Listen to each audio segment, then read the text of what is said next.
Bonjour à tous, j'espère que vous allez bien. Aujourd'hui on se retrouve, je vais vous proposer mon entraînement. Ce sera un entraînement plutôt basé cardio. Donc attention, mon but à la fin c'est vraiment que vous soyez tous morts. Ça va être très difficile. Non, je rigole. Mais l'important pour bien préparer cet entraînement, c'est de faire un petit peu d'échauffement. Donc soit un petit peu de fondamentaux, un petit peu de corde à sauter, c'est vraiment comme vous le sentez. Donc mon entraînement sera basé sur des blocs de 4 x 30. Donc 4 x 30 secondes. À chaque fois, 30 secondes de course, alterné avec 30 secondes d'un exercice. 30 secondes de course, 30 secondes d'un exercice. Ça forme un bloc, il y aura 3 blocs. Notre premier bloc, il va être basé sur du gainage dynamique, 30 secondes de gainage dynamique. Le gainage dynamique, c'est passer de la position avant-bras à la position bras tendu. Donc, on fait attention au placement du dos, et je commence en position avant-bras comme un gainage classique. Puis, je monte, hop, toujours main en dessous des épaules, je monte et je descends. Et ça, un maximum de fois pendant 30 secondes. Puis j'alterne 30 secondes de course, 30 secondes de gainage. Ça forme notre premier bloc. Ensuite, 1 minute de récupération. Et on attaque notre deuxième bloc. Notre deuxième bloc, lui, il sera basé au niveau des pompes. Donc, les pompes, il y en a pour tous les niveaux. Des pompes classiques, avec les mains toujours au niveau des épaules, les pompes diamant pour les plus expérimentés, et les pompes à genoux. Moi, je vais faire les pompes à genoux parce que ça me fait mal au dos. Mais donc, pour les pompes à genoux, c'est comme le reste. On fait toujours attention à l'inclinaison du dos. On vient placer les mains sous les épaules et on descend.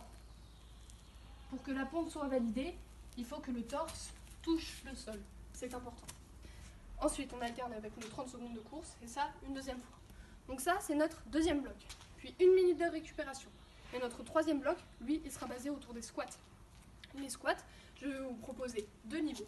Des squats faciles, des squats expérimentés. Donc pour les squats faciles, ce sont des squats normaux, rien de particulier. Donc on descend bien, on fait attention à la flexion pour les fessiers et les cuisses. Hop. Et toujours à l'alignement du dos. Et pour les squats expérimentés, je vais vous proposer des squats sumo. Les squats sumo, ce sont des squats où on reste 2 temps en mode flexion. Donc je descends, hop, deuxième temps. Il est important de compter pour être sûr d'être bien calé. Donc 1, 2, je remonte. 1, 2, je remonte. 30 secondes, puis on alterne avec nos 30 secondes de course. Puis 1 minute de récupération. Ça forme un bloc. Surtout pour ceux qui n'ont pas la chance d'avoir un jardin ou une allée dans laquelle courir. Ne vous inquiétez pas. C'est aussi possible de le faire en appartement, en course sur place, plutôt rapide. Ça change strictement rien, c'est exactement le même exercice.